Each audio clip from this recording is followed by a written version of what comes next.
With Helldivers 2 still reaching new peak player counts and new players joining the fight every single day, I'm sure there are quite a few of you that are still learning the game or just want some helpful tips on how to get better. So in this video I'll cover 10 things you need to know about Helldivers 2. If you middle mouse click, you can actually switch between aiming down sights and being in third person view. This can be extremely useful when you're using a sniper rifle or if you want to switch back to third person because you're machine gunning the aliens. On top of this, you can also shoulder swap in third person view. If you look in your settings, there will be a keybind for you to swap between shoulders. If you hold R with your weapon out, it brings up options to change the fire mode, enable and disable flashlight, as well as ranging. This can be useful for facing different types of enemies, whether it be bugs or robots or just heavy or light enemies. There are certain mission effects that will hinder you and appear on certain planets. This is dev game masters fighting against us Helldivers to slow the progress of the war. This can be stuff like spores covering the map / radar so you cannot see where you're dropping, or stratagems taking 50% longer to come in. You might have noticed that lately that a lot of these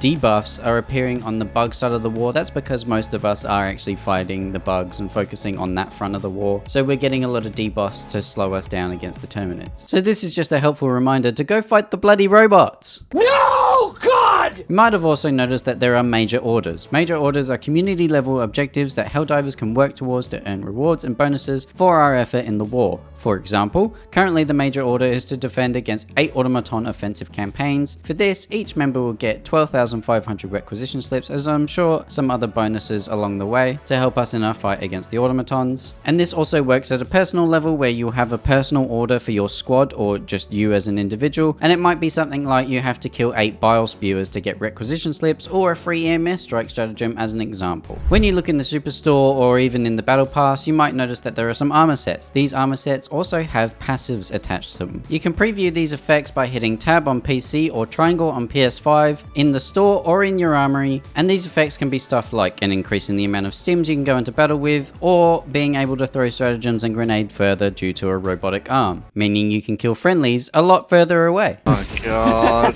Call us in, Henry, call us in. Boosters are mission enhancements that each Helldiver can equip, and these boosts will affect the entire squad. Stuff like stamina enhancement or max ammo on insert are just some of the effects these boosters will provide, so be sure to balance it out across your team by each of you having a booster on so that it affects the whole squad. When you're not fighting hordes of enemies or trying to dive out the way of a friendly airstrike, you can actually stealth your way through missions. Enemies actually don't just come to you as if they know exactly where you are at all times. Is it possible to learn this power? You will notice that when you deploy, there are various patrols around the map and you can stealth your way around them. This is extremely useful if you're wanting a quick in and out mission, or perhaps you want to drop a hell bomb on a research facility, armor, and get the hell out of dodge before the enemies catch a whiff of you. Crouching and going prone are just some of the useful tactics to stealth your way through bugs and robots. When you make upgrades on your super destroyer, they will actually be visible in certain areas of the ship. For example, it could be people at consoles in your bridge or turrets outside the front of your ship, and these are extremely useful, so please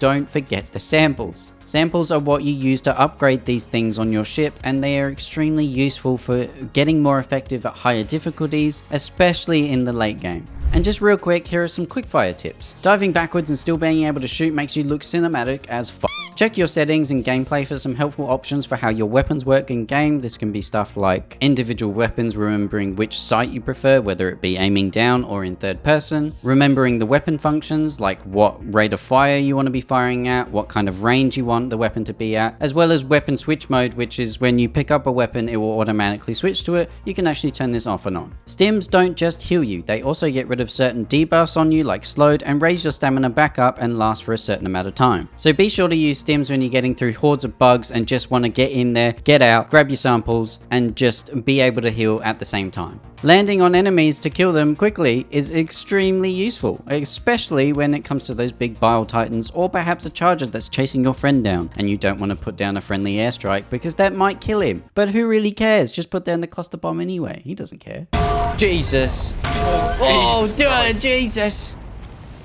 Oh, I'm dead. Oh my god. And lastly, be sure to not ignore all the bonus loot around the map. You might have noticed that there are these light spires that shoot up in the sky, and they are actually pods that you have to salute to gain extra rewards like slips or super credits, or maybe even a rare sample. And for the love of God, I've already said it, don't forget your samples. Everyone pick up your samples. Do it. So hopefully this information helps you out when you're fighting either bugs or robots in the great war for freedom and democracy. Because one of the coolest things about this game is that that dynamic galactic war that's going on that we're all contributing to. So for us to all be at the same level means we'll fight them back much sooner, and we can all get back to our liberty-filled lives on the suburbs of Super Earth. If you found any of this information helpful or just enjoyed the video in general, please leave it a like, subscribe for more Helldivers 2 content, and I'll see you guys in the next one. Bye!